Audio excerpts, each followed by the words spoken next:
Olá pessoal, boa noite. Vamos começar então nossa aula de hoje, né?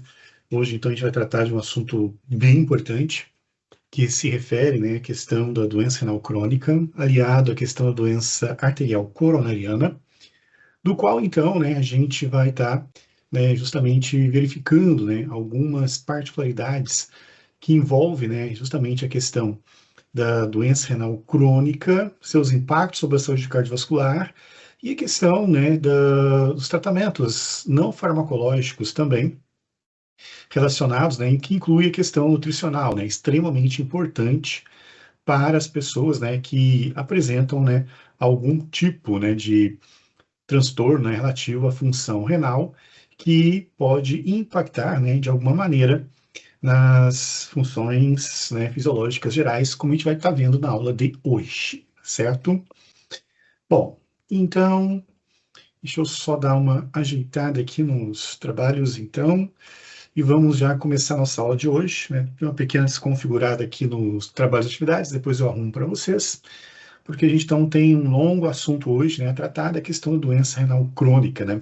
Seus impactos, né, e suas ações. A chamada de hoje, eu vou pedir para vocês fazer, né, diretamente no chat. Então, escrevam o nome completo de vocês, porque ali eu vou considerar, então, o horário, né, da parte escrita e, né, corresponder, entender que seja, então, a resposta à chamada. Então, por gentileza, né, façam, então, né, digitem aqui no chat, né, a questão da presença. Bom, então, né, já tivemos já, né, um pequeno, né, intervalo aí, né, semana passada acabei tendo alguns compromissos extras aí, que impossibilitou de dar aula, mas, né, vamos voltar agora, né, para essa questão, né, dos interpretações dos exames, entrando num assunto que particularmente eu gosto bastante, né, que se refere à questão da doença renal crônica, muito em função, né, das suas características, né, de interesse, né, e das questões que envolvem, né, as complexidades da doença renal crônica. Além do que, é importante ressaltar, né, que a parte alimentar, né, está sendo, né, muito cobrada nos dias atuais, né, do qual então temos, né, que atentar sobre isso. Bom, então aqui compartilhando a tela com vocês, então, né, espera só carregar aqui então para a gente começar então, né, a falar a respeito, certo? Estão me ouvindo bem? Consegue ver a tela bem? Por favor, só me dê um retorno com relação a isso. Sim, dá pra ver Ok, certinho. então. Tá. Eu esbarrei no teclado, veja quando esbarra no teclado, a gente já ativa aqui o mudo. Mas tudo bem.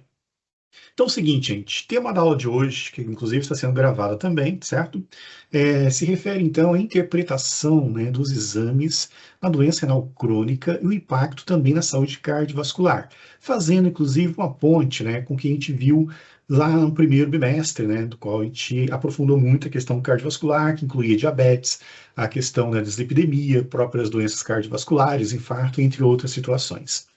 Então, hoje nós vamos, né, tratar de a situação que muitas vezes é um desdobramento de condições relativas, né, à diabetes, que está ligada à questão cardiovascular, mas afeta esse órgão em específico, que é os rins, né, os órgãos, e também, né, uma questão que, quando você tem um comprometimento renal, você também requer certos cuidados especiais relativos, né, à questão dos problemas cardíacos que podem vir a acontecer, né?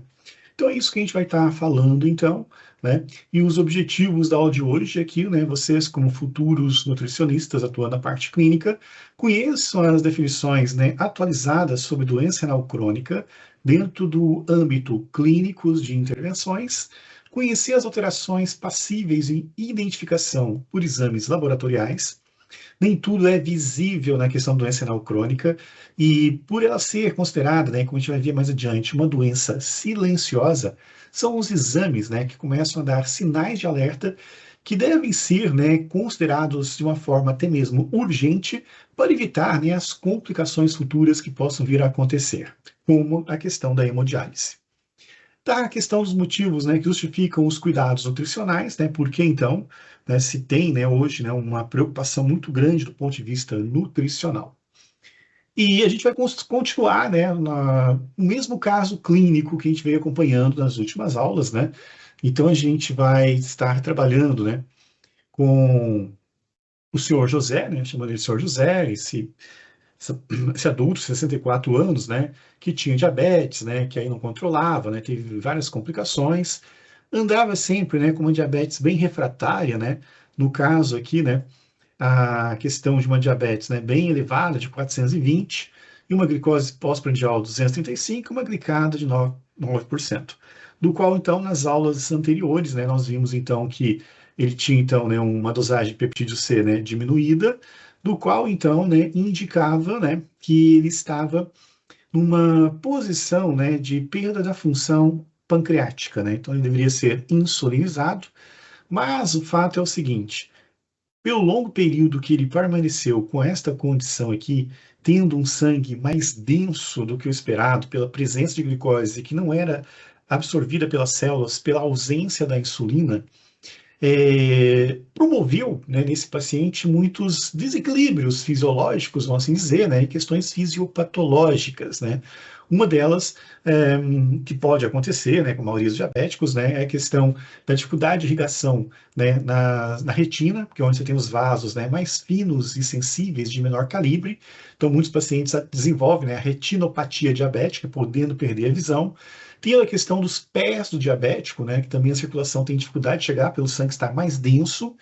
E temos a questão, né, dos néfrons, né, a unidade funcional dos rins, que tem, né, uma capacidade de filtração própria, né, no néfron, e quando você tem, né, um sangue muito denso, você acaba, então, sobrecarregando os néfrons e fazendo com que se tenha uma perda, né, massiva, né, de grande quantidade, que vai colaborar para a questão, né, de uma doença renal crônica, que aí tem vários estágios, várias formas de ser interpretadas, mas são pelos exames, né, que a gente acaba identificando as complicações que advêm. Então, vamos falar hoje de doença renal crônica, considerando, né, que o Sr. José ele entrou num processo de doença renal crônica, no qual alguns exames denotaram, né, essa perda da função, e a gente vai, né, falando esse caso clínico e também falando, né, um pouco da teoria a respeito da doença renal crônica, da bioquímica envolvida e dos exames, né, que acabam sendo utilizados. Então, a definição mais atual, contemporânea que a gente tem sobre doença renal crônica afirma que ela é uma doença progressiva.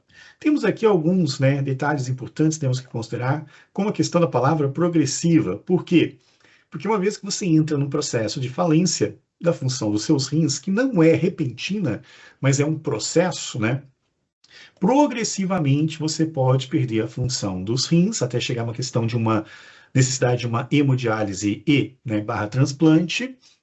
E quanto mais cedo você identificar isso, maior é a chance de você tentar evitar essa progressão e evitar que o paciente chegue, né, a uma questão de ter que depender de uma máquina para fazer, né, a questão da filtração dos rins, que é uma parte que o rim faz, né, sendo que as outras ficam muito comprometidas ainda. Um outro aspecto, né, que traz a questão contemporânea da definição de doença renal crônica diz respeito ao fato dela ser silenciosa, né? Então, eu posso, né, simplesmente entrar num processo de diálise, né, amanhã, né, se eu não cuidar bem dos meus rins, né?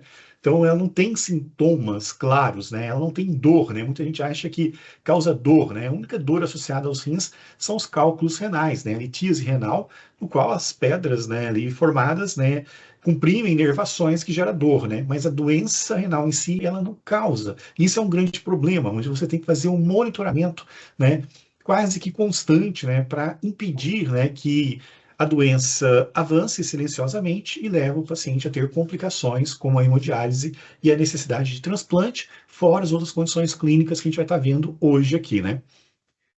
E essas duas condições afetam, né, de uma forma bem drástica, a capacidade funcional dos rins, que não é só filtrar o sangue, tem N funções associadas que a gente vai estar vendo hoje, inclusive.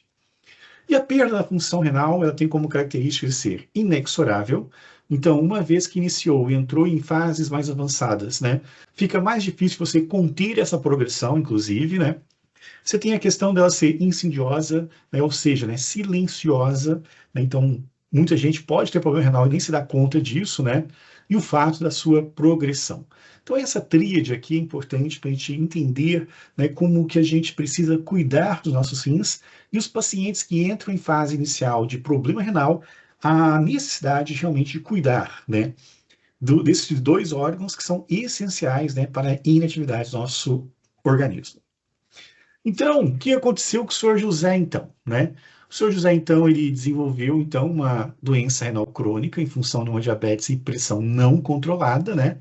Do qual, então, ele estava já insulinizado e começou a usar alguns medicamentos, né? Que eu vou destacar aqui para depois voltar no final, né? Para a gente discutir a respeito e sua relação com a parte nutricional.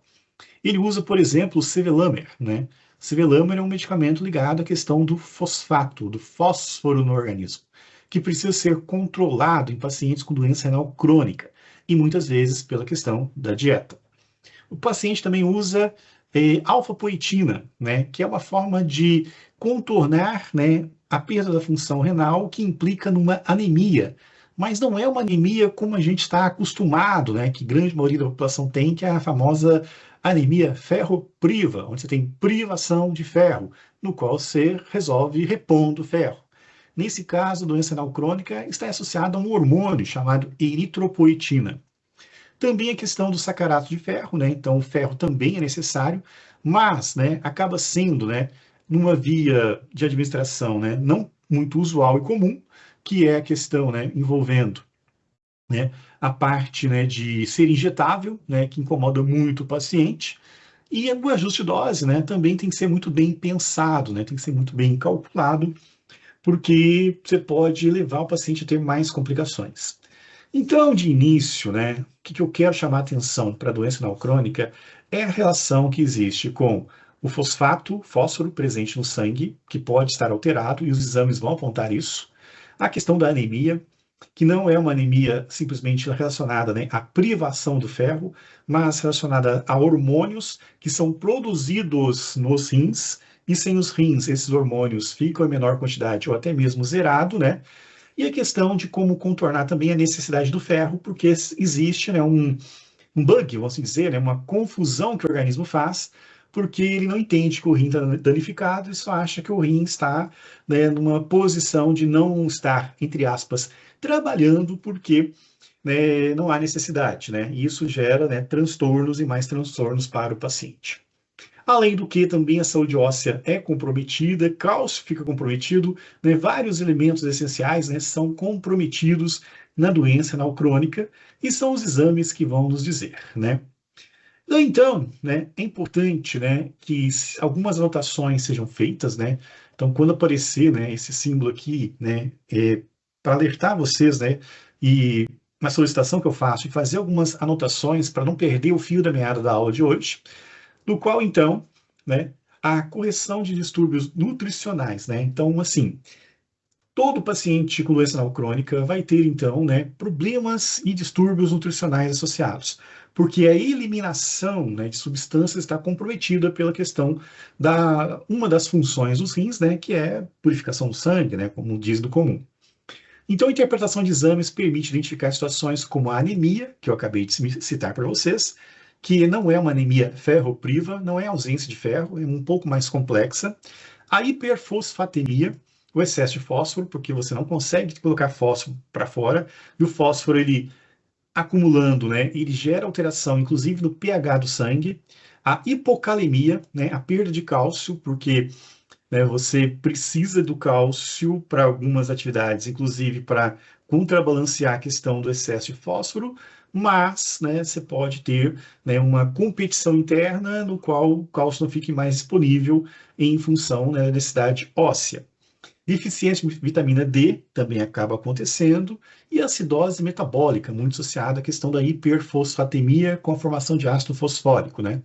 No qual tudo isso requer ajustes dietéticos específicos, né, como controle de ingestão de alimentos, né, contendo fósforo, suplementação de cálcio, adequação proteica e suporte ao metabolismo ácido básico. Então, né, são questões, né, do universo, né, da nutrição e especificamente, né, temos que falar bastante da anemia por doença renal crônica, porque ela é um dos principais, né, fatores que afetam a qualidade de vida dos pacientes, né, do qual, então, se conhecer a ferritina, a transferrina e o ferro sérico, né, é de suma importância para que o nutricionista possa intervir com orientações nutricionais para melhorar o estado do ferro e apoiar a eficácia da eritropoetina administrada, que é o hormônio que eu falei. Porque uma vez que você não produz mais eritropoetina, porque seus rins estão comprometidos, você tem que injetá-las, né? Como foi mencionado ali dos pacientes Sr. José, que usa agora alfa-poetina, que é o sinônimo, né? Alfa-poetina, que é feita em laboratório. Eritropoetina, que é feito no nosso próprio organismo, mas são a mesma coisa. Do qual, então, esse hormônio requer alguns cuidados, principalmente na parte cardiovascular, né? E considerando, né, os riscos que esse medicamento pode apresentar, o estado nutricional, né, se torna essencial, porque você fica menos dependente do medicamento e dos riscos que ele pode trazer à questão cardiovascular. Além disso, né, o controle do fósforo já mencionado, né, implica também numa questão de um cuidado com a saúde óssea, né, porque existe, né, uma questão, né, da alteração do PTH, o paratormônio, né, que é outro marcador, né, que a gente vai estar interpretando em alguns exames durante a aula, que tenta corrigir um problema, porque o nosso organismo nunca sabe, né, que a coisa está errada, né? Você conserta de um lado e tenta equilibrar do outro, né? E o PTH, ele tenta consertar principalmente a questão da saúde óssea, né? E leva, né, uma perda, né, da questão do cálcio, né, porque ele é um hormônio responsável também pela fixação do cálcio nos ossos, né. Então, interpretar, né, resultados da ferritina, que a gente vai ver o que se trata daqui a pouco, da transferrina, que também a gente vai ver do que se trata, né, daqui a pouco, do ferro sérico, que é o ferro circulante no sangue, e as questões, né, envolvendo PTH, né, e a quantidade de fósforo, são essenciais, porque a interpretação correta leva ao manejo adequado da situação. Daí então, né, temos que considerar também a questão, né, cardiovascular, né, fazendo aqui uma transição, né, entre o que a gente viu, né, no primeiro bimestre com o que a gente está vendo agora. Então, a interpretação de exames, né, como potássio e parâmetros de função renal, é possível, né, orientar, né, e direcionar para uma alimentação de forma a reduzir riscos da hipercalemia, que pode também acontecer, tanto a hipo quanto a hiper também, né, estão presentes, né, pela disfunção do rim, né, que pode levar para um caminho para o outro, além do que, né, contribuir para a questão do controle da pressão arterial, que vai evitar complicações cardíacas, que para um doente renal é muito complicado. E isso, então, né, tem relação também com a promoção do estado nutricional adequado, no qual a gente vai ver que existem estágios da doença, né, principalmente o 4 e o 5, onde há um risco aumentado de desnutrição, né, e o nutricionista, interpretando os exames, pode entender, né, e prever o que deve ser feito para evitar tais complicações. Bom, então, né, temos alguns exames. Quem quiser entrar já no ambiente virtual pode conferir lá que existe o exame de hemograma do paciente, ureia e ferro total, paratormônio e ferritina e também de creatina. Podem abrir e acompanhar a aula com esses exames que a gente vai voltar em alguns momentos nele para entender a situação do Sr. José, que hoje é um doente renal crônico. Daí, né, também a gente vai verificar algumas questões, né, como a questão do cálculo de depuração, que estima a taxa de filtração glomerular, para a gente predizer que estágio o paciente se encontra. Lembrando que são 5 estágios, né, que assim que avança a numeração, pior é o estágio. A questão da interpretação dos resultados, né, interpretar, né, o que é mais prudente, né, se é manter ou aumentar a concentração do sacarato de ferro, né, para ou manter ou aumentar a concentração da alfa-poetina. Então, o que tem que fazer, né, que ser mais prudente em termos, né, farmacológicos, né, e de observação, porque isso é uma questão interdisciplinar também, no qual o nutricionista, né, tem que ter um diálogo com o médico nessas horas, né. A questão da dosagem de fósforo, né, que está acima do esperado, né, então é uma condição, né, que acontece com os pacientes, né, com doença renal crônica, né, apesar de usar um medicamento, né, que no caso seria o sevelamer, né. O que seria essa falha? Por que está acontecendo? Né? O que poderia ser feito com o paciente? A questão da saúde óssea, né? Se há algum risco para o paciente, interpretando principalmente a questão do paratormônio, né?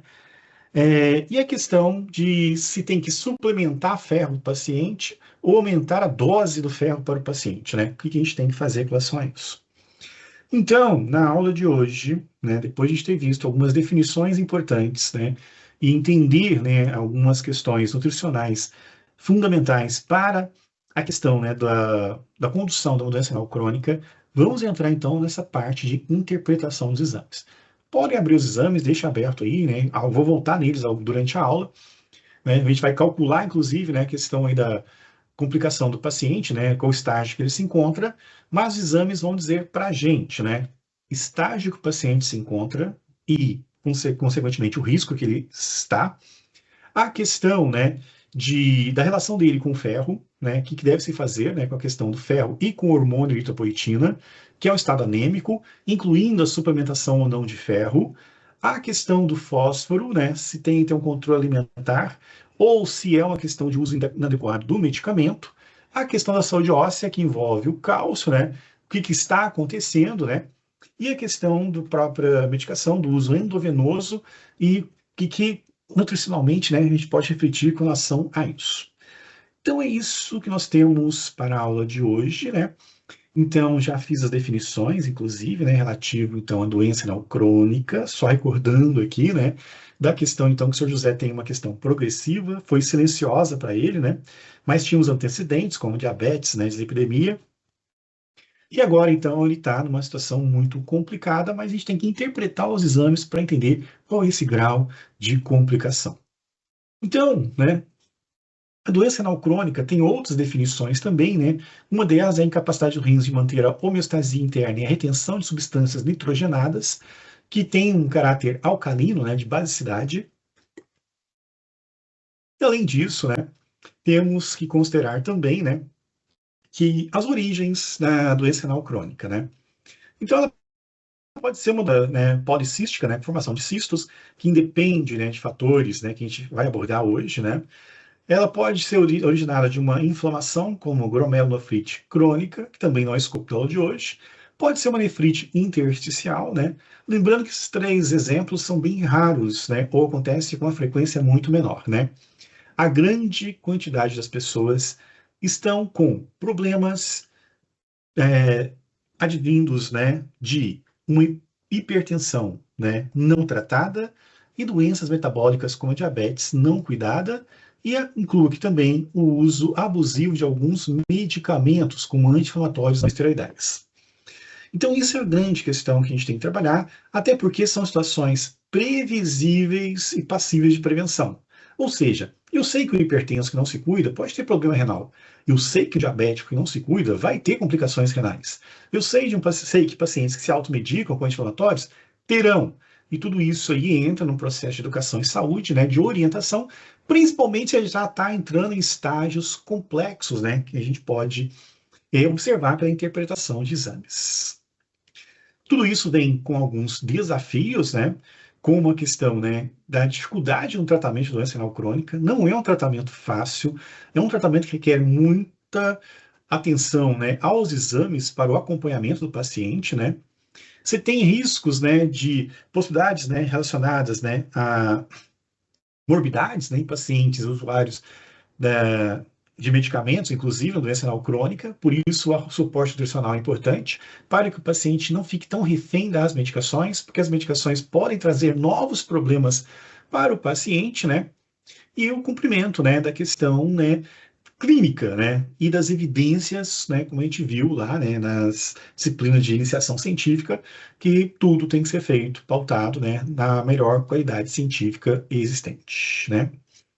Daí então, né, o que nós temos, né, relativo a tudo isso, é que temos que ter uma preocupação muito grande com relação à doença renal crônica na atualidade, porque a incidência dela, né, vem aumentando consideravelmente nos últimos anos. Então, casos de adultos, né, são 80 a 120 casos novos por milhão de pessoas, né, que é um dado bem preocupante. Temos crianças já com problemas com doença renal crônica, excluindo glomerulonefrite e as questões intersticiais, mas muito relacionado à má alimentação que as crianças já estão tendo, né? E a prevalência no Brasil, né, é de 17.430 pacientes novos por ano, né? Do qual, então, é um número bem alarmante que compromete, né, a capacidade de tratamento dessas pessoas por um sistema único de saúde. Então, isso tem trazido, né, muitas reflexões sobre a questão da saúde pública relacionada à doença renal crônica, porque é um tratamento caro, é um tratamento invasivo, né, e a gente tem que conter, né, essa questão dessa possível epidemia que a gente possa enfrentar de doença renal crônica, até porque nós temos um envelhecimento populacional também que contribui para isso, né? Que o rim também vai perdendo a função com a idade, né? Só que se você não trata, né, você perde sua função renal ainda muito jovem. Se a gente pegar os últimos 30 anos, né, o que nós vamos ter, né? Nós tínhamos 24 mil pacientes mantidos em diálise em 1994, né? 41 anos atrás, 31 anos atrás, desculpa.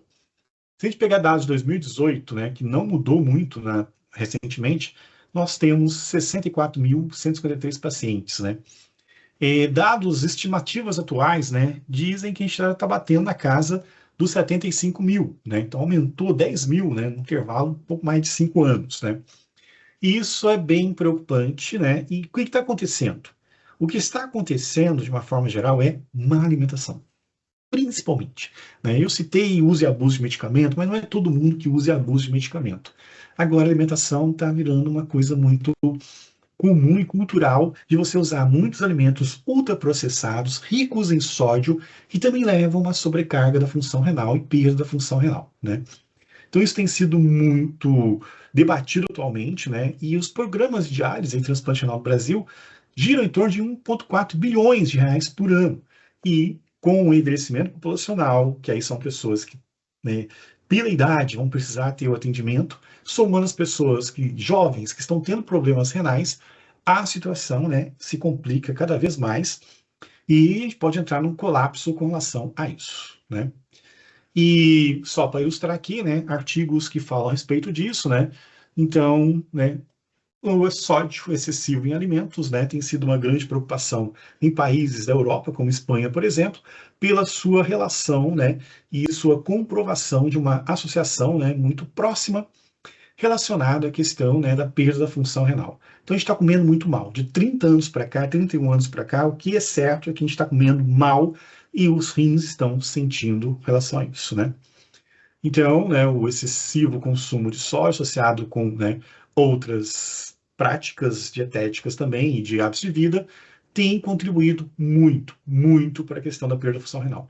E a gente tem que estar atento a isso, né? Então, são artigos recentes, né, que trabalham essa questão, inclusive, né?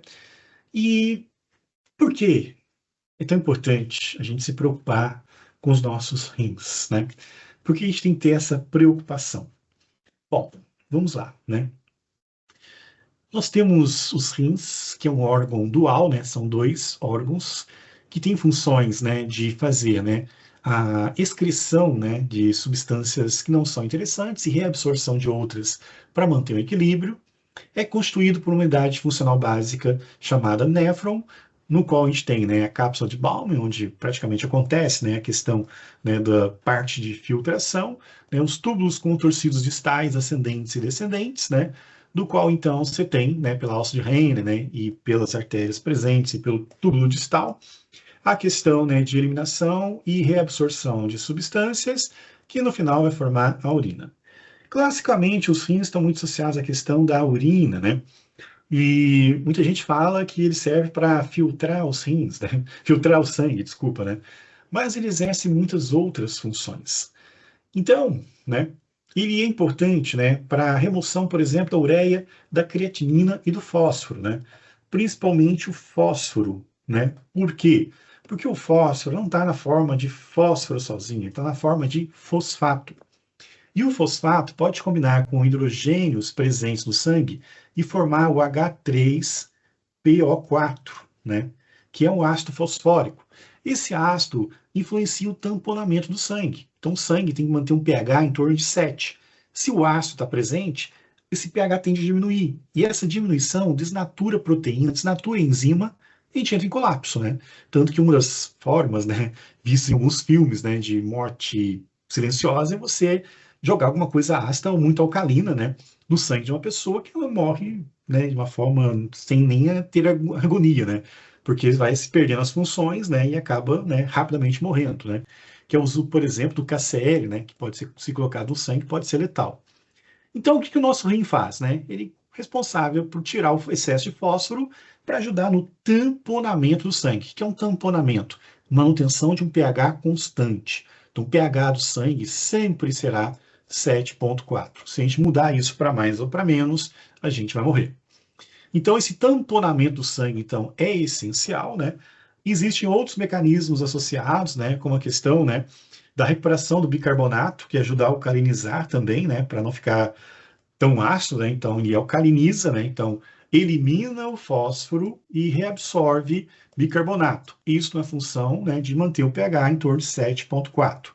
E evitar, né, também a chamada alcalose, né? Que seria, né, uma elevação do pH. Então, né, não é só formar urina, né? É manter todo um funcionamento hematopoético do sangue adequadamente. Tem a questão da proteção cardíaca, né? Então há um equilíbrio do potássio. Potássio é um íon muito importante na questão da contração da musculatura cardíaca, né? E tanto o excesso quanto a falta pode comprometer. E o rim é muito importante, né, para esse equilíbrio e manutenção do bom funcionamento, né, das células cardíacas. Então o coração também se beneficia, né? E o que mais a gente pode falar, né, a respeito dos rins, né? Suas funções de uma forma geral, porque ele não é só para filtrar o sangue, ele não é somente, né, para manter, né, a questão do sangue funcionando adequadamente. Ele tem N funções.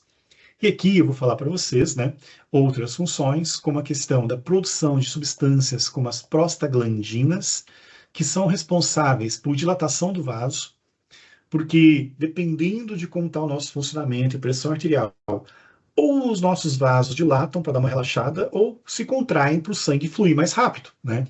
Então, essa questão de você relaxar o vaso ou contrair o vaso está muito ligado à questão relacionada à função dos rins, porque ele, né, como recebe todo o líquido para o sangue, né, para ser, entre aspas, filtrado, né, e devolve também boa parte, ele precisa então ter essa regulação, porque há momentos que tem que ser mais rápido, outros momentos tem que ser mais lento, né? E também dilatação para não comprometer os próprios néfrons existentes, né? Daí também, né, ele é responsável pela questão das angiotensinas também, né, que são importantes vasoconstritoras, né? Então, é uma regulação entre dilatar e contrair. A questão da saúde óssea, né, a biossíntese de vitamina D, a gente não é autossuficiente em vitamina D, né, desculpa, D, mas os nossos rins, né, produzem uma parte, né, que faz com que você tenha um equilíbrio na concentração de cálcio nos ossos, né, e ajuda o PTH, o prato-hormônio, manter-se adequadamente. Porque uma das funções do paratormônio é fixar cálcio nos ossos, né? Se eu tenho vitamina D, eu tenho, né, um suporte extra que faz com que o paratormônio fique, né, na concentração ideal, nem para mais, nem para menos, fazendo a sua função, né, e outras funções que ele também lhe compete, e a vitamina D, né, contribuindo para essa questão da fixação do cálcio e a gente ter uma boa saúde óssea. Também, né, daí temos, né, a questão das células vermelhas do sangue, a eritropoetina, né? Eritro é vermelho, né? Então, eritrócitos, né? Então, eritro significa vermelho e como que elas se formam? Elas se formam na medula óssea e o seu amadurecimento, né? Assim como você tem uma criança que vira adolescente pela ação dos hormônios, depois vira adulto, né? As células também, elas meio que são, entre aspas, crianças, depois tem que virar célula adulta. Essa maturação das células vermelhas do sangue que transportam, né, a hemoglobina, que transporta oxigênio, se dá por este hormônio chamado eritropoetina. E aonde é produzida a eritropoetina? Os nossos rins, né?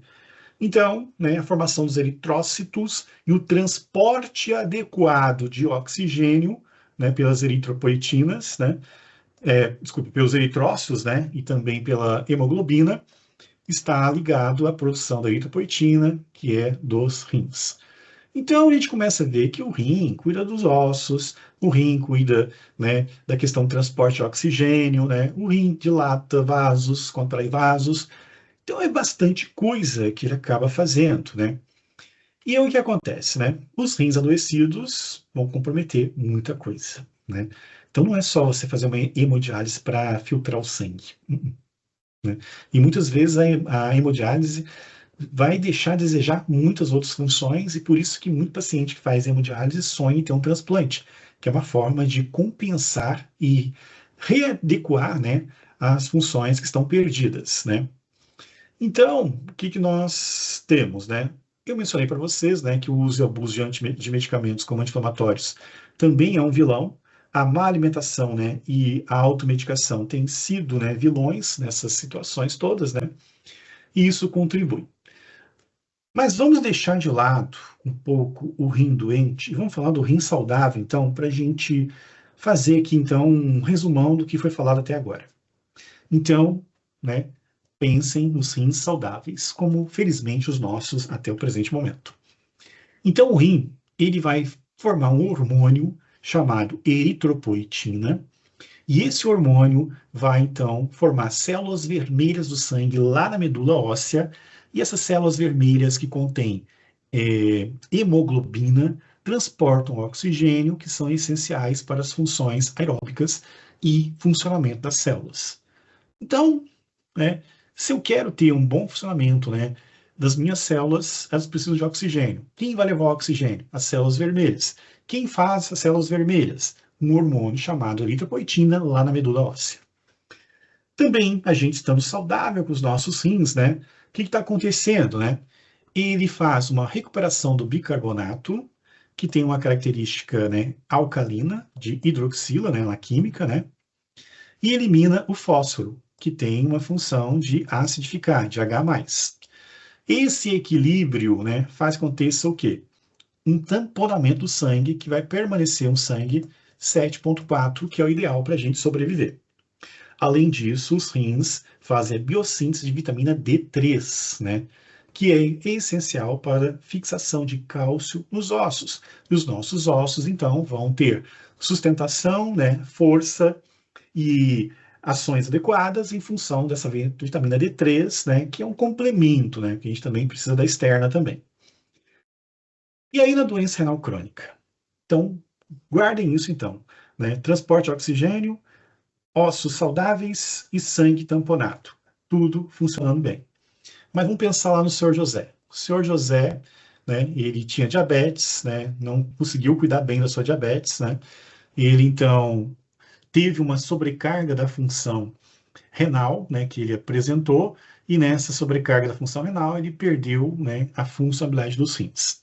Então, o que acontece com a pessoa que tem problemas renais? Né? Ela começa a perder néfrons, começa a perder massa do tecido renal. Né? Primeiros sintomas, primeira observação pode ser feita com exame de imagem, é uma redução do tamanho, né, no volume atribuído ao rim, né? Então fica menor. Daí, sem eritropoetina, eu não tenho células vermelhas para transportar oxigênio. O que acontece? Eu passo a ter uma deficiência no transporte de oxigênio que configura um estado de anemia. Não é anemia por falta de ferro. O ferro pode estar, inclusive, presente adequadamente, né? Só que não tem como eu formar células, né? E o ferro fica, não digo a ver navios, mas fica a ver células circulando no sangue sem poder ser utilizado. Porque o correto do ferro, né, seria ele com a eritropoetina formar hemoglobina e formar célula. Como não tem eritropoetina, o ferro fica circulando no sangue e se aumentar muito a concentração do ferro no sangue, isso é bem perigoso. Então o paciente pode ficar anêmico. Segunda questão, ele não tem a recuperação do bicarbonato, né, e não consegue eliminar o fósforo. Eu passo a ter então uma sobrecarga de fósforo que vai formar o H3PO4, que é então, por sua vez, um ácido que vai acidificar o sangue, né? O sangue fica então ácido, deixa de ser tamponado para ficar um sangue ácido, que vai matar a gente com certeza. Por que a gente não morre, né? Porque o sangue, né, ácido não matará a gente, porque o nosso organismo tenta corrigir isso. De que maneira ele tenta corrigir isso, né? O nosso organismo passa a não permitir que o cálcio vá para os ossos, né? Então, o que acaba acontecendo? Deixa eu tirar o PTH aqui. O cálcio que deveria ir para os ossos não vai. Ele fica no sangue, porque o cálcio ele forma o CaO2, o CaOH2, hidróxido de cálcio, que é uma base. Base com ácido neutraliza, o sangue deixa de ficar ácido e fica tampão. Então, o que acontece, né? o osso fica sem ver o cálcio, porque o cálcio permanece no sangue para manter o tamponamento, né? Então, assim, uma regulação hematopoética, né? Fala, não vai para os ossos, mas por nada, né? Então vai ficar com a gente. Quando o cálcio não fica nos ossos, né? Você tem um outro problema, porque também você não tem mais vitamina D sendo formada. O osso vai ficando mais fraco. Aí o que acontece? Nosso organismo não entende que é essencial manter o pH neutro, né? E que o osso dá para dar uma segurada, né? Como o organismo não entende, né? E percebe-se que o osso está sendo prejudicado, o que acontece? O paratormônio aumenta de uma forma absurda. Porque ele entra na história e fala, calma aí, né? Estão prejudicando o osso. E o paratormônio aumentando, ele tenta, né, manter o cálcio nos ossos. O que você passa a ter, literalmente? Uma briga pelo cálcio. Então você passa a ter, né, o sangue querendo o cálcio para ele, para a gente manter vivo. Eu fico do lado do sangue nessas horas, inclusive. E o osso falando, não, a gente não vai ficar prejudicado, né? Então vem cá, paratormônio, e me ajuda. Você tem uma competição pelo cálcio, né? Quem ganha no final? O sangue, porque senão a gente morre, né? E o que acontece com o osso? O osso vai se enfraquecendo. Então, nessa questão, né, de perder cálcio, você desenvolve uma outra doença, a osteodistrofia renal, que é uma situação clínica similar à osteoporose, enfraquecimento dos ossos, né? Mas ela tem uma questão mais intensa do que a osteoporose e deixa o osso fragilizado. Bom, o que eu quero dizer para vocês, né? Que o rim, que todo mundo fala que só filtra o sangue, se você não tratar dele adequadamente, você fica anêmico, você fica com hipovitaminose D3, você fica com risco do seu sangue ficar ácido e você morrer por causa disso, né? E você desenvolve uma outra doença, osteodistrofia renal. Então, assim, é muito complicado. E quanto mais avançar a doença, mais esses riscos vão acontecer. Então, né, como é que a gente começa a interpretar isso de uma forma de exames, por exemplo? Bom, para a gente entender, né, o primeiro exame que a gente precisa ter acesso para estimar se a pessoa tem um problema renal ou até em que ponto ela está com a sua doença renal, nós temos que considerar o seguinte, né? Em média, nós, né, filtramos, né, 180 litros de sangue por dia, cada um dos rins, né? Então, os dois rins filtram 180 litros de sangue por dia. Então, mais ou menos, né, fazendo uma regra de 3, 90 a 125 ml por minuto, que a gente considera como a taxa de filtração glomerular. Então, em função de um tempo considerado minutos, né, nós filtramos de 90 a 125 por minuto. Então, cada minuto que eu estou falando aqui, em média, 90 a 125 ml estão sendo filtrados, né, nas pessoas saudáveis com seu rim, que cuidaram do seu rim. A gente pode fazer arredondar para facilitar o raciocínio, né? Então, a média, né, que a gente considera de 90 a 125 é de 100 ml por minuto. Então, a referência nossa é minuto e 100 ml. Então, né, quando o paciente tem um perfeito funcionamento dos rins com 100 ml por minuto, a gente fala que é 100% da função renal. Agora, se ele começa a filtrar 90 ml, 80 ml, 60 ml por minuto, significa que o rim não está mais 100%.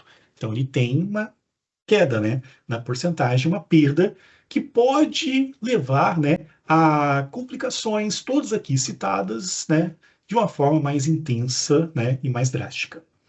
Então, se o exame aponta 60% de função, isso significa, né, grosseiramente, que você filtra 60 ml por minuto. 40 está deixando de ser filtrado. Esses 40 que não fecha aqui os 100, né? Então eu tenho 60, né?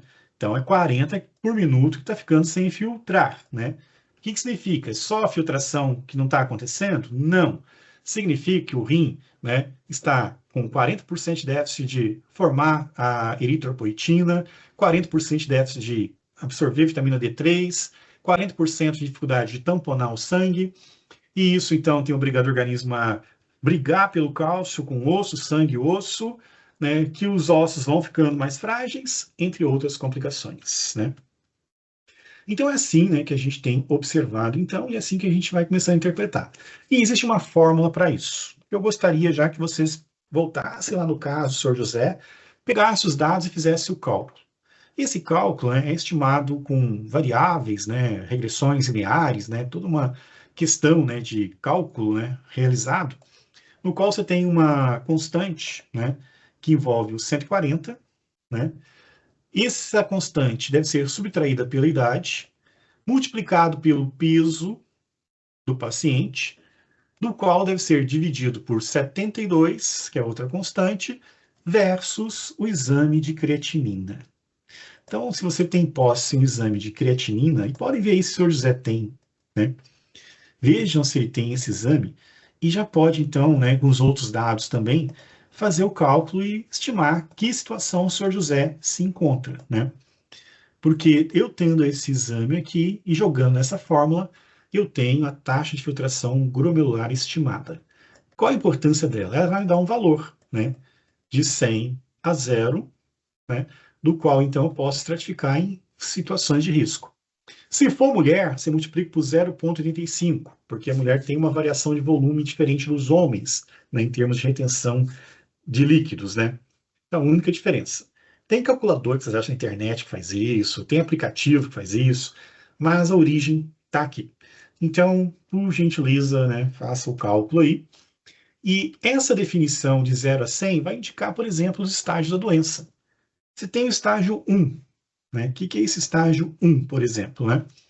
É quando você tem o clearance de creatinina, né? Aqueles 90 ml por minuto, 100 ml, né? Na casa superior a 90 ml. Então, de 90, 91, 92, 93, né?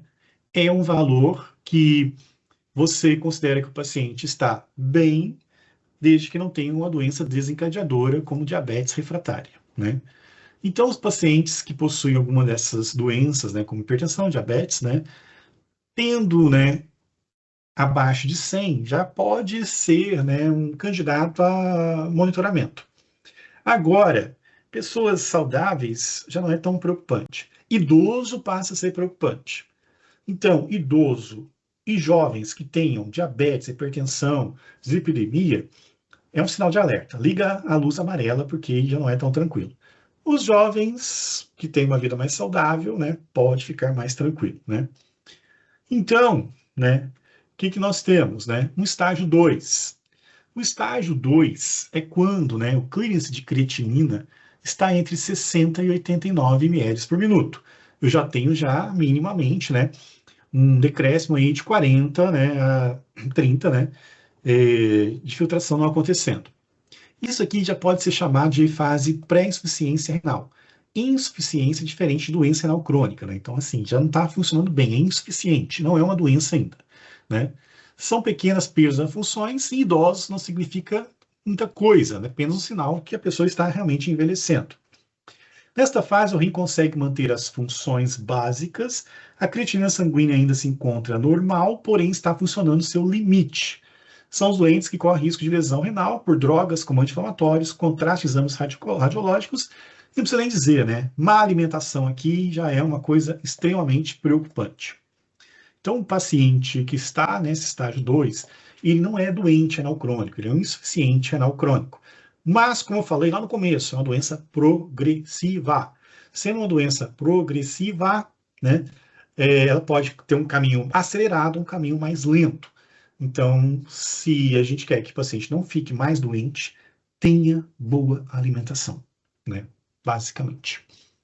Daí nós temos o estágio 3, que aí varia de 30 a 59, naquele cálculo, né? Daí, então, que foi feito, né? Que a gente faz, né? Naquela fórmula que eu mostrei para vocês. E daí, então, né? O que nós podemos considerar a respeito, né? Quando eu tenho de 30 a 59, é a fase de insuficiência renal declarada, né? Então, assim, já perdeu mesmo, né? Está caminhando com uma doença. A creatinina começa a estar mais elevada e as primeiras complicações começam a desenvolver. O rim diminui a capacidade de produzir eritropoetina, então a anemia já começa a acontecer no estágio 3, né? E aí, então, o paciente, né, tem queda no seu hematócrito, né, no exame lá de hemograma, né, e apresenta uma anemia progressiva, que não se resolve com ferro, porque o problema não é ferro, o problema é falta do hormônio eritropoetina. Pode ter ferro em excesso, né? Então, pode surgir lesão óssea, né? O PTH vai se elevar para tentar salvar o osso, mas o cálcio vai estar indo para o sangue para ajudar no tamponamento, né? Aqui começa a complicar as coisas. Aí o estágio 4, 15 a 29, fase pré-diálise, né? Onde os primeiros sintomas começam a aparecer para valer, né? E os exames evidenciam muitas alterações, né? É nessa fase, né, que os níveis elevados de fósforo e PTH se tornam, né, intensos, a anemia estabelecida, a acidose, né, presente, né, nos exames, potássio elevado, emagrecimento, sinais de desnutrição, piora da hipertensão, enfraquecimento ósseo, aumenta o risco de doenças cardíacas, diminuição do libido, diminuição do apetite e cansaço, né? Então começa a desandar tudo nessa hora, até chegar então no estágio 5, né? Que é a chamada fase de insuficiência renal terminal e início da doença renal crônica. De 15 a 10, né? O rim já não desempenha funções, né? O paciente sente sintomas como, né, a questão da própria falência renal, né? A questão da uremia, sangue na urina, né? Ainda consegue urinar, mas o volume já não é tão grande, pressão arterial fica descontrolada, potássio, né, fica elevado, arritmias cardíacas pode acontecer e até morte, né? Então, né, é uma fase que antecede a diálise. Quem conseguir calcular aí o valor, né, e o estágio que se encontra o Sr. José, pode deixar aí no chat, que depois a gente confere no final da aula. Bom, agora eu pedi então para vocês fazer algumas anotações para entender, né, essas interpretações dos exames que vou estar mostrando posteriormente, mas antes uma questão teórica importante. Então, vamos falar agora da formação de hemácias, né? Então, depois de a gente ter visto que tem funções, as complicações, como é que essas complicações acontecem? A começar pela anemia. Então, gente, a questão é o seguinte, vamos lá, né? Obtenção de ferro para hemácias. Então anotem isso aí, algum caderninho de vocês, né, algum aplicativo, né? Então assim, eu preciso ter ferro para formar hemácias. Ponto. Quando eu não consigo, eu fico anêmico, só que a anemia ferro priva. O ferro é um elemento químico essencial para que eu consiga ter transporte de oxigênio, porque o ferro é constituinte da hemoglobina. Existe o chamado processo A, né? O que é esse processo A? Esse processo A se dá através da absorção de ferro pelo intestino, né? Do qual, então, você tem a icosina, né? Que é uma proteína que capta o ferro do intestino e faz, então, com que o ferro entre no nosso organismo. Daí o que acontece, né? Esse é o primeiro processo, então. Então, o ferro, né, juntamente com uma outra proteína chamada transferrina, que juntamente com a icosina, permite a entrada do ferro. Então, a transferrina é uma proteína que se liga ao ferro e coloca o ferro para dentro do nosso organismo. Então, anotem isso que é bem importante. E o que a transferrina faz? A transferrina leva o ferro para a medula óssea, onde então será utilizada para a formação da molécula de hemoglobina nas células vermelhas, também chamada de eritrócitos. Temos o processo B de obtenção de ferro. Qual que é o processo B? Lembrando que o A é alimentação, A é intestino, A é transferrina do intestino, colocando para dentro. E o processo B? O processo B, gente, é uma reciclagem, né? Nosso organismo faz reciclagem, né? Então, o que acontece? Células vermelhas velhas, né, que já perderam a função e entram naquela chamada apoptose, né, que é a morte programada de células, né? Essas células que vão morrer, né, vão liberar ferro, porque elas têm hemoglobina dentro delas, né? Então, a degradação, a apoptose dessas células libera o ferro. Esse ferro que vem das células mortas que estavam no nosso organismo, vai acontecer o que com eles? Vão encontrar também transferrinas no sangue, transferrinas do sangue agora, que vão reconhecer o ferro e vão fazer o que com ele? Levar para a medula óssea para ser matéria-prima para formar hemoglobina. Daí então, os rins, com seu papel de produção da eritropoetina, vão fazer o quê? Né? Vão então gerar esse hormônio que vai fazer com que as células vermelhas, né, se maturem, se tornem adultas, com a hemoglobina, que contém o ferro, que se liga ao oxigênio e vão transportar o oxigênio para todo o nosso organismo. Tudo isso de uma forma perfeita, né, como deve ser. Daí o que acontece? Vai que sobra ferro, né? Sobrou ferro. Se o ferro sobra, né, ele não pode ficar no sangue. Não posso ter excesso de ferro no sangue, é perigoso. O que acontece então? Existe um lugar para estocar o ferro. Onde que o ferro é estocado? Lá no fígado, né? Se ligando a uma proteína chamada ferritina. Então, a ferritina é uma proteína que gruda o ferro em torno dela, né? E, quando necessário, se libera estoque, né? Todo estoque é esse, né? Você está guardando, uma hora precisou, vai que você está um jejum prolongado, né? Não absorve ferro, né? Não tem célula para reciclar, você vai gastar o que você armazenou, né? Então, importante é não ter ferro, ter muito ferro no sangue, né? Então, ou eu uso para formar células, ou eu uso, então, né, no estoque lá na ferritina, né? Então, isso é um processo que funciona, né? E aí, então, né, esse, então, é o processo A, processo B, né, e como os ferros surgem. Aí eu tenho que fazer uma regulação disso, né? Porque o ferro não pode ter porta aberta para entrar, porque muitos alimentos têm ferro. Então, se eu vou alimentando, vou colocando ferro para dentro, não vou conseguir usar todo o ferro e o meu estoque de ferritina é limitado, né? Então, o que acontece? Quando a taxa de oxigênio está alta, ou digo, o transporte de oxigênio está bom, o que vai acontecer? Se o transporte de oxigênio está bom, é porque eu tenho bastante hemoglobina atuando. Beleza? Está funcionando ótimo. Então, primeira coisa que vai acontecer, eu não preciso formar mais hemácia, porque se o transporte de oxigênio está ok, eu não vou formar mais hemácias, né? Eu vou formar mais eritropoetina, eritrócitos, né? Não tem necessidade de formar eritrócitos. Nesse caso, então, eu tenho que parar a produção. Como é que eu paro, né? Primeira coisa, o rim para de produzir eritropoetina, ela cai. Porque se eu formar muita célula, é um processo cancerígeno, né? E não é o que está acontecendo aqui. Então, o rim, quando o oxigênio está com o transporte adequado, ele dá uma pausa na produção da eritropoetina. Ok, regulação. Transferrina.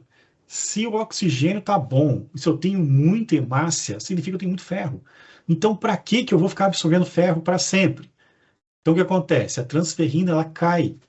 Eu passo a não absorver mais ferro. Quem já usou sulfato ferroso via oral para anemia sabe o que acontece. As fezes ficam escuras. Por quê? Porque ferro demais é prejudicial no sangue. Então, você fecha a porta. Como é que você fecha essa porta? Você diminui a formação de transferrina intestinal. Então, ela não entra, né? Ela vai sair nas fezes, né? Então, o que acontece? E, além disso, né, transferrina também no sangue vai se reduzir e, com o passar do tempo, né, o que você vai, né, precisar? Você vai gastar, se necessário, o que você tem de estoque. Então, basicamente, é isso que funciona, né? Isso tudo está funcionando bem, incluindo para um rim perfeito, né? Um rim que produz e, quando não precisa, não produz. Pois bem, então, as pessoas normais, né? Você tem uma eritropoetina, então, que quando o oxigênio está sendo transportado adequadamente, a eritropoetina cai. Se o oxigênio reduz o transporte, ela vai aumentar, obviamente, né? Você tem uma transferrina que, quando o oxigênio está no transporte adequado, vai cair, porque eu não preciso absorver ferro, já tenho tudo funcionando super bem. E o ferro sérico, né? E assim como a ferritina, vão ter as suas alterações. O ferro sérico tem que se manter sempre estável, né? E a ferritina pode estar elevada e pode ter um decréscimo conforme for a necessidade, né? Então, guardem essa informação, anotem aí, por gentileza, né? A eritropoetina baixa regula a transferrina para baixo, porque é essa leitura que o organismo faz, né? Se a eritropoetina está sendo pouco produzida em pessoas saudáveis, é porque está tudo bem. E se está tudo bem, eu não preciso colocar ferro para dentro, né? Vou mandar o ferro sair pelas fezes, né? Porque está tudo ótimo. O rim está descansando, porque fez o trabalho dele. É assim que funciona. Essa é uma relação importante para a gente entender mais à frente, né, como é que as coisas, né, se desandam na doença renal crônica, né? Então, eu posso calcular o ferro sérico da seguinte forma ainda, né? Eu tenho uma taxa de ferro, né, que tem que ser um valor estável, o ferro não pode ser alto, correto? E uma transferrina, que tem que ser um valor baixo, né? Porque tem necessidade. Isso eu chamo de saturação de transferrina. Então, o ferro no valor normal, dividido por uma transferrina de um valor normal, que tem que ser baixo, né? Se está tudo ok, se não é um valor alto essa relação, está tudo funcionando bem. Bom, então vamos pensar agora, né, com a queda do oxigênio. Se o transporte de oxigênio está menor, o que eu vou fazer, né?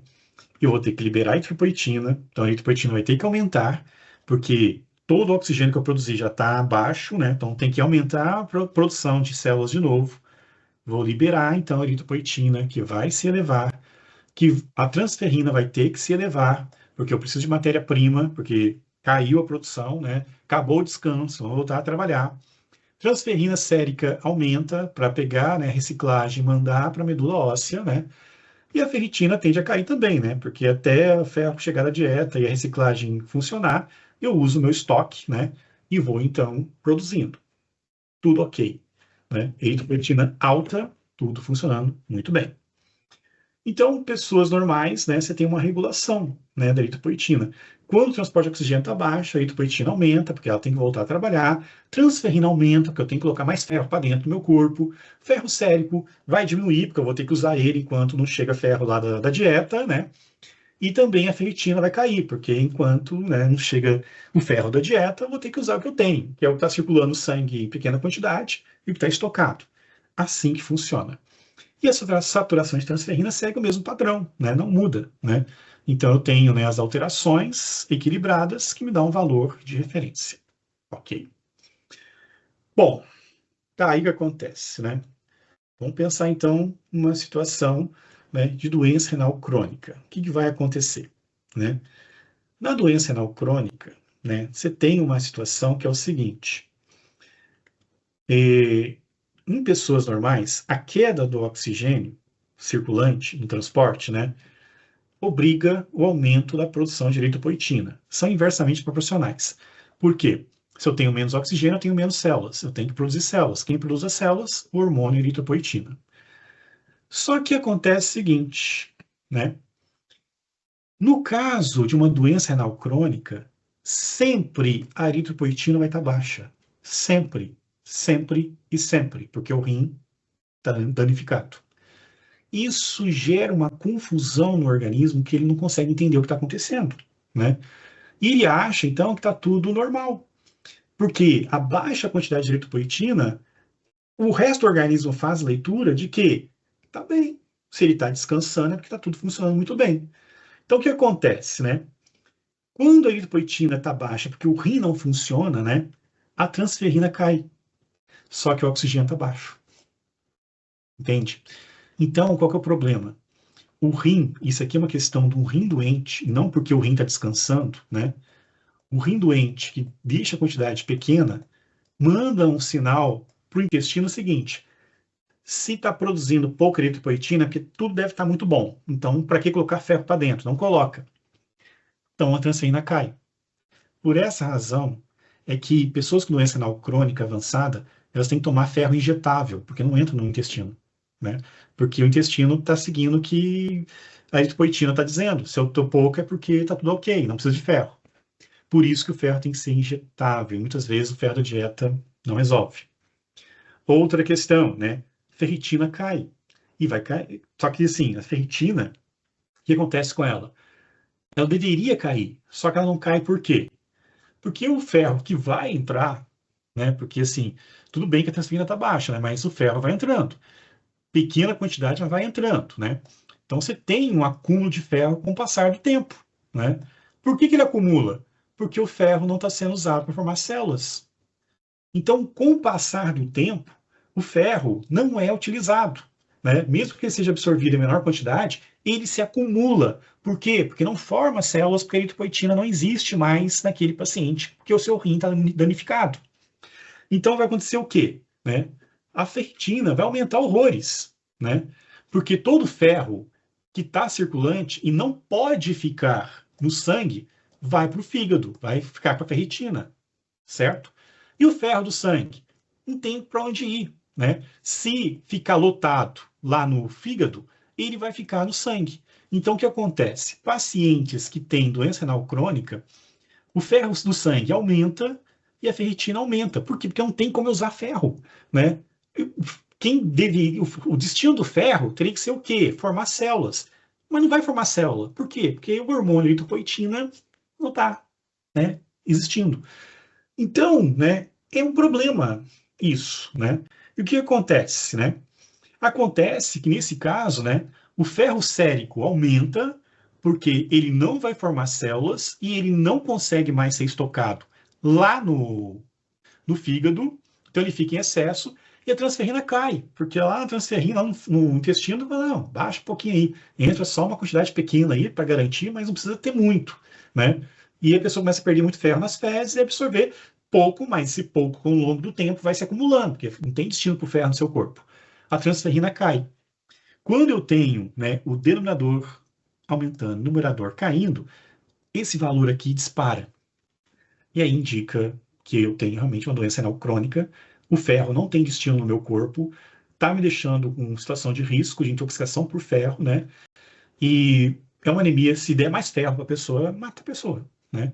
Tudo por quê? Porque o rim doente não libera eritropoetina e a leitura do organismo não consegue fazer a leitura correta.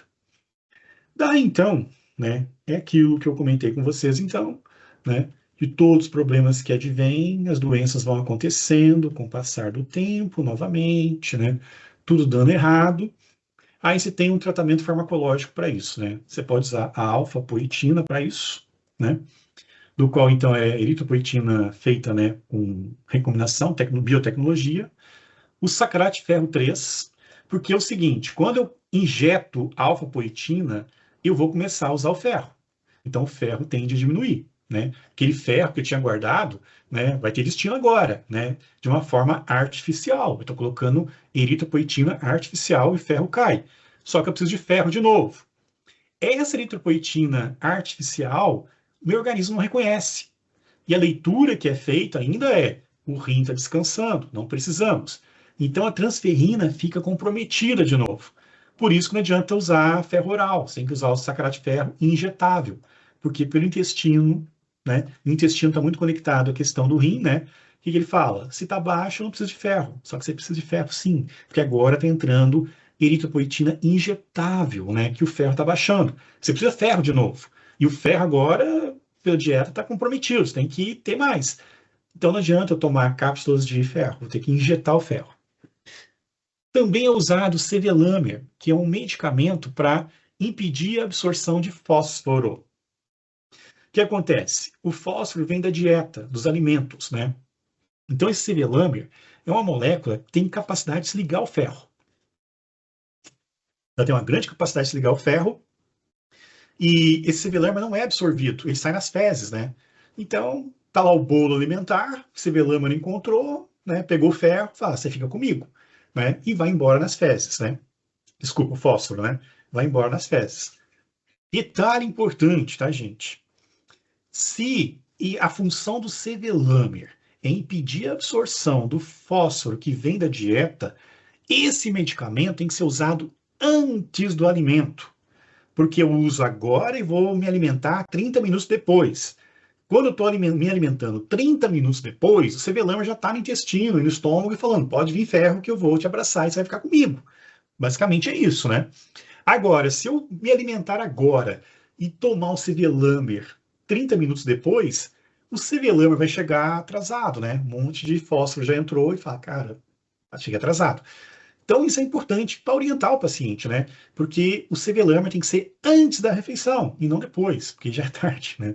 Não faz muito sentido. E o calcitriol, né? Que é a forma também de você repor, né, um pouco da vitamina D que você não está mais produzindo também, que também tem que ser injetável. Então, né, vamos ver o caso então do senhor José agora, né? Então ele tem eritropoetina baixa. Por quê? Tá tudo bem com ele? Não, porque o seu rim está detonado. Transferrina dele está baixa. Por quê? Porque o intestino está acompanhando a eritropoetina, né? Se está baixa, ele acha que não, está descansando, e não está, né? E o ferro está com uma absorção menor, mas todo o ferro que é absorvido não vira nada, só vai acumulando no corpo, porque o ferro precisaria da eritropoetina para virar hemoglobina, né? Então, né, o que nós temos aqui de exame? Creatinina do senhor José, 6,07. Já podem agora calcular aí, ver o estágio que ele se encontra, então. Referência, 0,6 a 1,4. Então, esse valor aqui, jogando aquela fórmula que eu mostrei para vocês, vai dizer a porcentagem de funcionamento e a porcentagem que não funciona. Indiretamente, a gente vai saber se está produzindo um pouquinho de eritropoetina ou se não produz nada de eritropoetina. Então, o exame de creatinina dele está bem alto, né? Dá para ver aqui, né, graficamente que está bem alto. Ferritina, valor de referência, 22 a 232. Qual é o valor que o senhor José tem, né? 1.297. Tá alto, tá? Muito alto.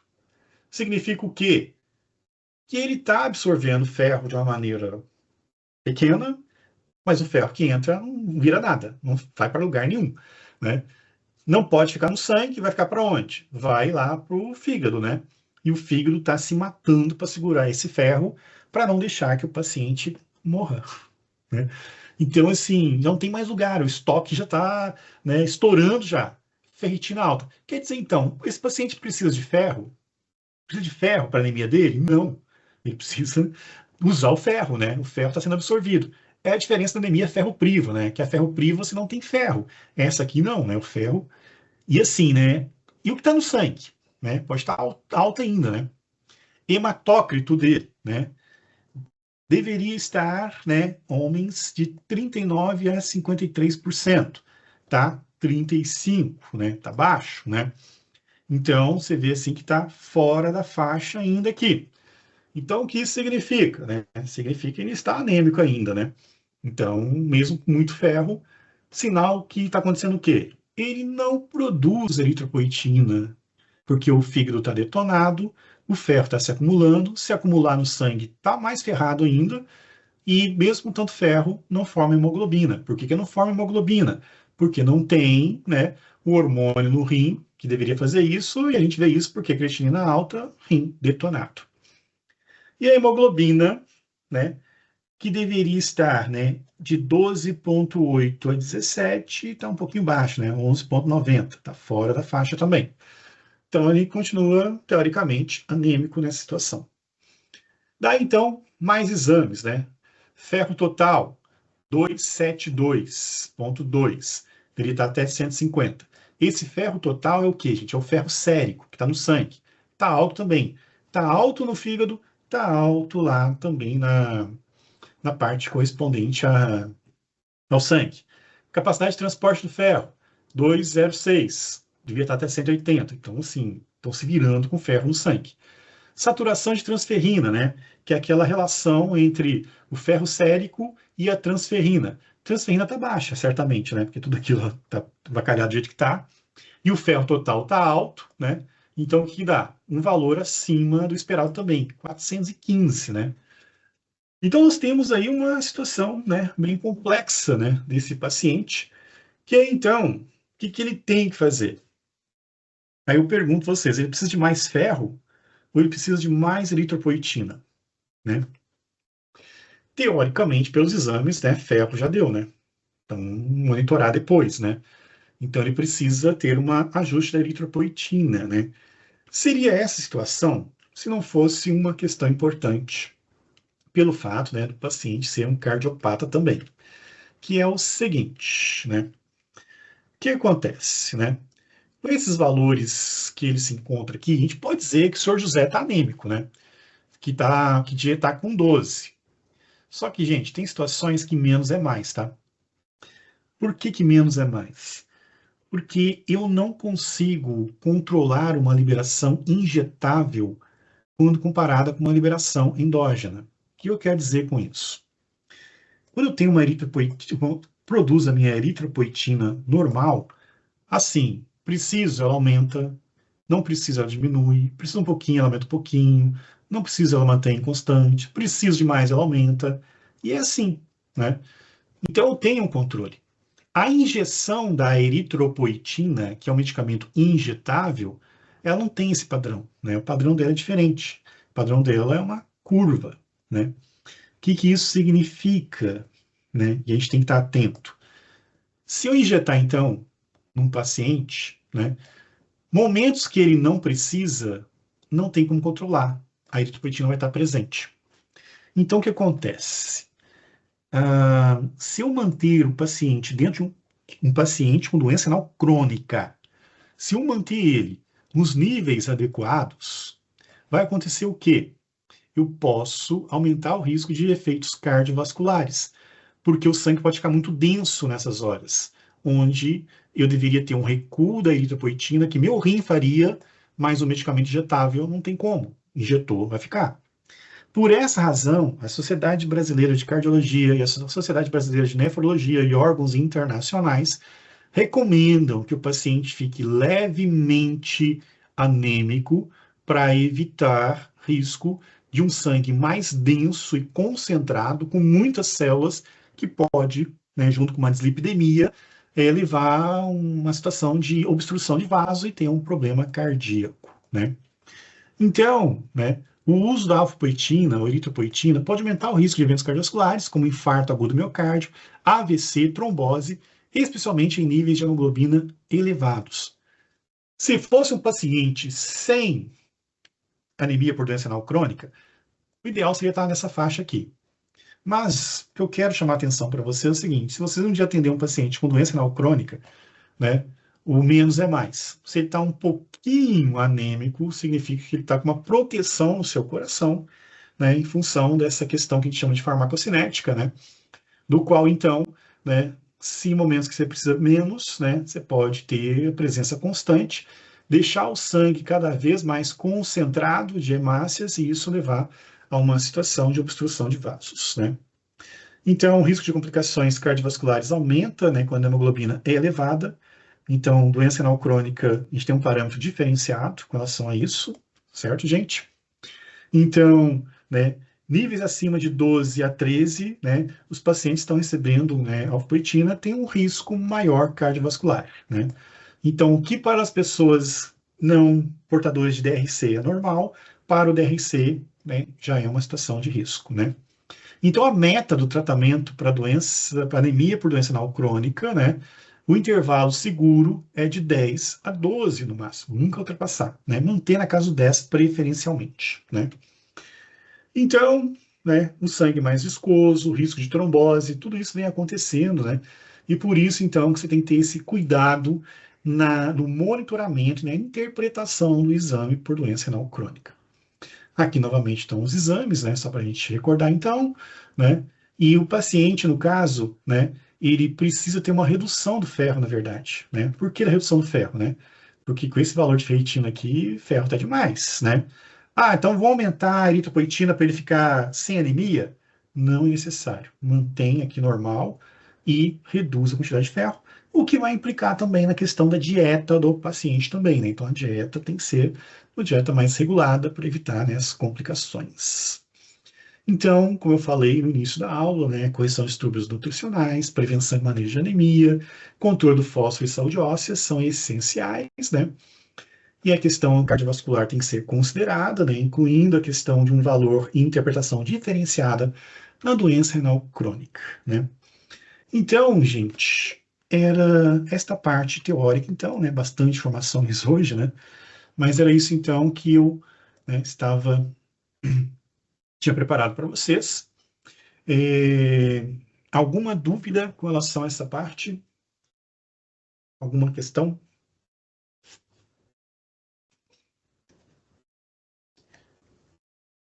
Não havendo, então, é só resolver os exercícios. A aula está gravada. Eu sei que é bastante informação, mas é muito legal essa parte, né? Pode assistir de novo. Se tiver dúvida, pode entrar em contato comigo de novo, não tem problema. E na semana que vem, né, se não me engano, está agendada uma atividade avaliativa. Vai ser só desse assunto, tá? Vou passar novos exames para vocês darem uma conferida, né? E praticar isso, né? Para a gente, então, avançar nessa parte e depois seguir, se não me engano, para a questão da infância, né? A gente vai trabalhar algumas questões de exames da infância.